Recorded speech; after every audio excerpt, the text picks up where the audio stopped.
เบิ่งวิธีก็จะเอาเสาออกจากตัวเรือนพี่น้องอันนี้เป็นเสาหน่อยเสาแอม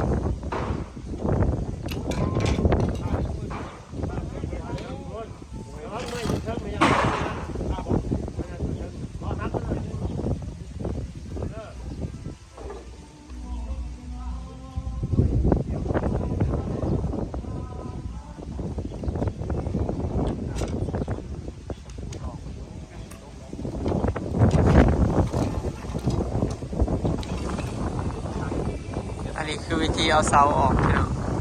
และขั้นตอนการหยากคือเอาเสาออกพี่น้องถ้าเราออกบ่เป็นนี่เรื่อยพี่น้อง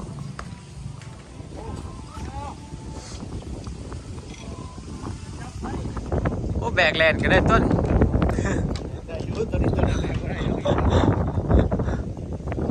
โอ้ออกมาวันนี้เสาออกเบิดเลยพี่น้องมึงนะ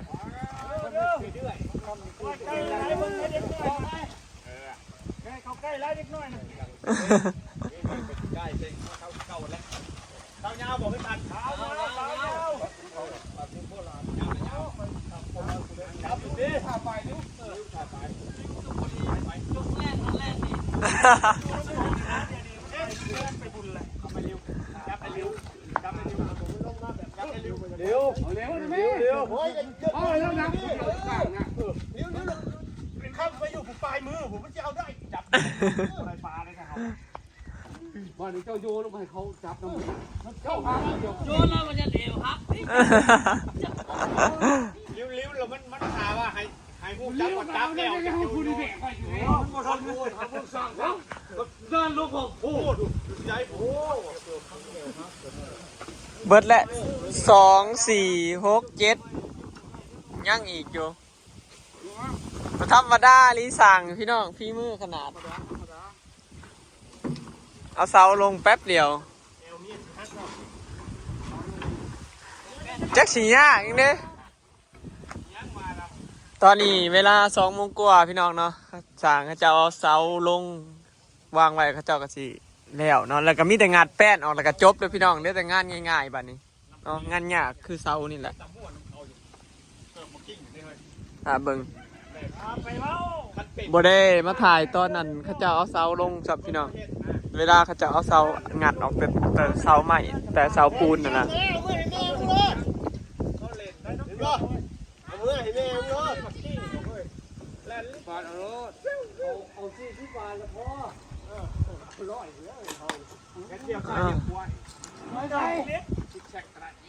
เพราะว่าให้เติมช่องไปนิดเดียวกันนิดเดียวไปเดี๋ยวเอายกไปใกล้ที่เก่าแล้ว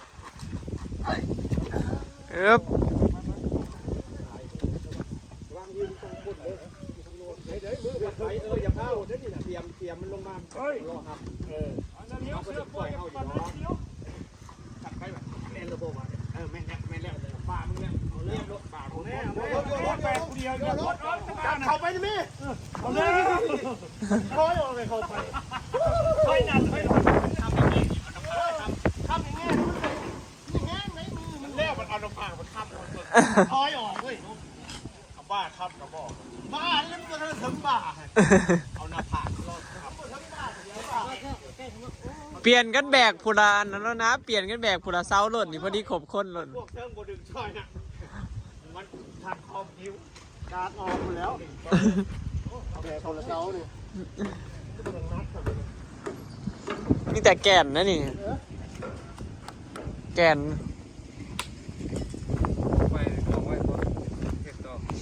เฮ็ดต่อกองไว้ปอกน้ำเลยออกไปก็เฮ็ดต่อนั่นเนาะบ่เฮ็ดครบไหมเนาะครบไหมนี่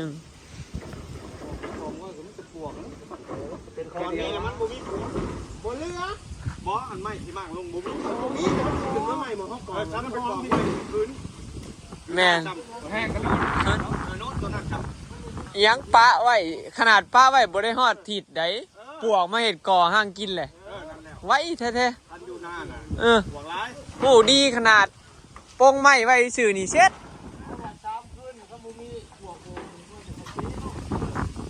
บ่เกิน3 มื้อปวกนะก่อห้างไว้แล้วมันมีไว้ที่นั่นมันขึ้นมา ไว้รีได้ปวงควงขวาง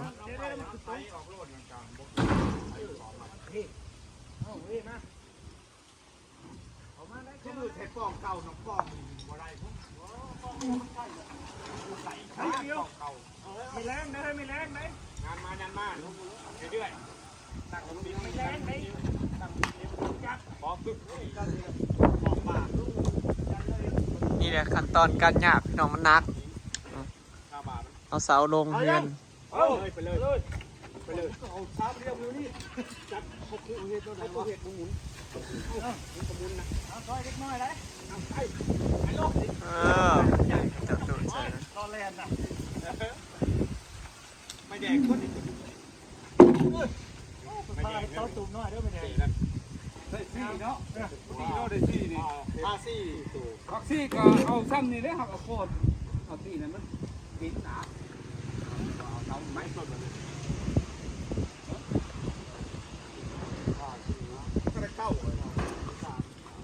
เสา12 ต้นพี่น้อง12 ต้น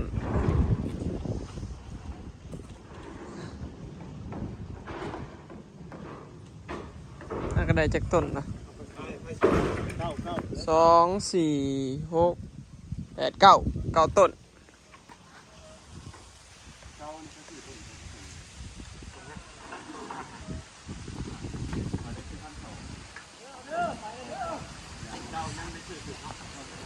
มันเริ่มมาแล้วมันเมื่อคนยุคไหนคนพูดแล้วเขาไม่ได้ทันเดียวมาคนจัดการนิยมตอนนั้นปัญหาไหนมันมาตอนนั้น5 บาทปุ๊บแรกพี่เข้าบ้านเสร็จยังไงไป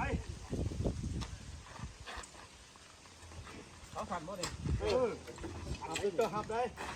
ของแท้ของปลอมเข้ามาดิเอาลงออกบ้านออกจับนิ้วปากมือปากมือจะได้จะไม่มีปัดมีทงมือโอ้ยทงมือเดี๋ยวมันยุ่งมือคนลงเลย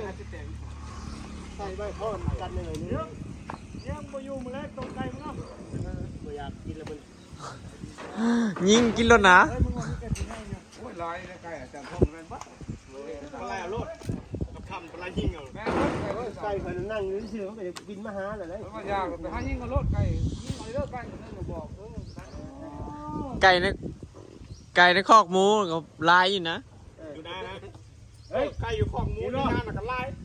ไก่ในคอกหมูน่ะไล่บางเว้นนี่แต่โคกเกลือหมูอยู่กับโดดมันตีนเหยียบยุ้มหนายมึงก็จืดหนาไว้เร็วคนยืนอยู่กับโดดมันคนยืนอยู่โดดมันเหยียบหัวแล้วก็ยันหนาไปเลยมันเห็นควงอะไร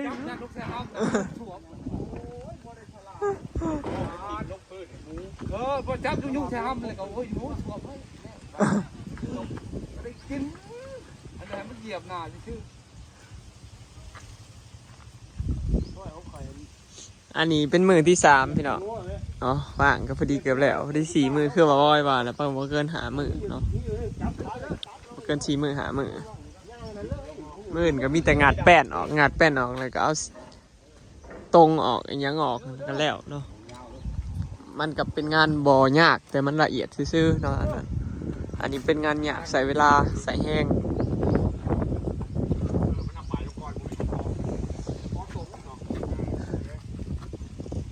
อึ๊บ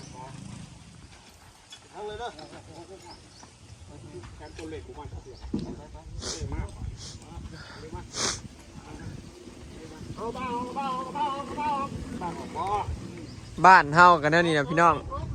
เริ่มปวกกินเลยเฮือนไผกับอยากเป็นคือกันเบิด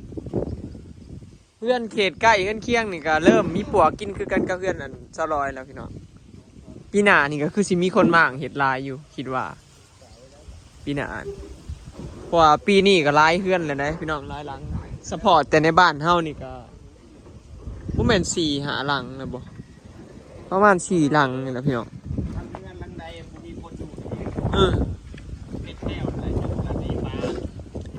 แม่นแท้มันกับพระท่านได้ขึ้นลายปันใดเฮาออกไปอยู่หน้าช่วงเฮาได้ลูกอันนี้ ช่วงเมียเขาได้ลูกนี่อยู่กับยังออกไปอยู่นากลับมาขี่ปวกเต็มอยู่ท่าน คนบ่อยู่ คนมาอยู่แห้งก็ขึ้น หน้าฝนนั่นแหละคนบ่มักอยู่เฮือนเนาะหน้าฝนนี่คนบ่มักอยู่เฮือนมันมีหน้าอยู่กินพวกมันหาหมกกินไปกินมันบ่อยู่กินมันเบื่อ ยังอีก2 ต้นบ่อีก2 ต้น2 ต้นสุดท้ายพี่น้อง สิได้เอาคืนไม่ประหอดอ่ะเอาลงแล้วไปตั้งได้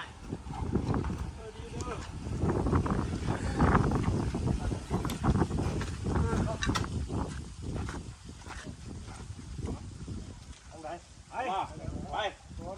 บ่หมดไทยได้เทิงๆอ่ะไปเนี่ย อึบ กระจกไปเลย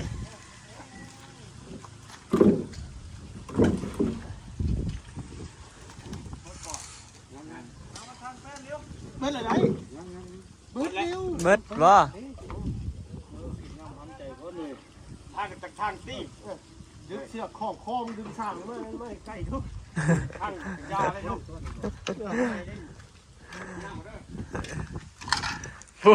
ผู้แบกโอ้ยบอยแล้ว เสาหนัก มันมีแต่แก่นเนาะหนักได้นี่โมเมนต์มันบ่ได้มีอันน่ะได้นี่มีแต่แก่นล้วนๆได้นี่นะ ท่านไม่น้อยมันบ่ได้ แกเล็กจอกินเบิร์ดเลยที่บ้านนี้นี่เป็นหูอีกนะ เอาไปแส่ลงน้ำเบิดได้นี่กิม ตัวนี้มันจอนี่เห็นบ่ตามเลือกนี่นะมันลงตามหูกลางมันนี่เห็นบ่นี่มันเข้าไปเนี่ยต้องไปแช่น้ เอาไปแส่น้ำไว้เบิดได้นี่แส่น้ำแล้วซ้อใหม่เบิด ำมันบอกแกนเนี่ยเบิร์ดแล้ว ถ้าบ่แก่นน่ะเกลี้ยงแล้วนี่นี่ดิมันเห็ดหั่งใส่แล้วแต่ว่ามันยังแก่นแล้วมันกินบ่ได้มันก็เลยเหลือกกินแต่โตกินได้เห็นบ่พี่น้องอันนี้มอด ขนาดตัวนี้มันกินแต่หลายตัว นี่ ทางขาดทางขาดเทิงหัว ขาด ทางขาดตัวนึงบ่ ขาดตัวหนึ่ง ขาดครึ่ง ขาดเข่งตัวหนึ่ง ขาดจนหมดท่อกัน นั่นแล้วจังหวะมั่งขาดตัวหนึ่งบัดนี้ข้าเจ้าสีอันน่ะพี่น้องมื้ออื่นแหละสิค้นออกหน้าพี่น้องเนาะแล้ว เลื่อนจากที่มั่งแล้ว มื้ออื่นจะสิมั่งแล้วมื้อฮื้อจังได๋มาค้นแล้วก็ท่าเบิ่งกันนี่แหละพี่น้องมื้ออื่นนี่เขาเจ้างัดอันนี้แล้วก็ประมาณช่วงเที่ยงก็แล้วงัดแต่ว่ามันสิใช้เวลานั่นว่ากัดตะปูพี่น้องงัดไม้แป้นเนาะนี่แหละเสียเวลาอย่างนี้แหละมันบ่แม่นงานยากแต่มันงานใช้เวลาเนาะท่าเบิ่งว่าสิแล้วตอนไหนพี่น้องถือว่าอยากว่าแล้วพุ่นแหละเพราะว่าเอาเสานี่ลงแล้วเลย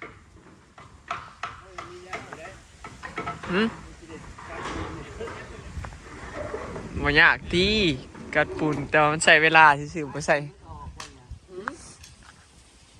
โอเคเนาะพี่น้องคลิปนี้ก็สิขอเก็บภาพบรรยากาศไว้สำนี้เด้อเนาะพี่น้องบ่ยังบ่ได้เมื่อนะ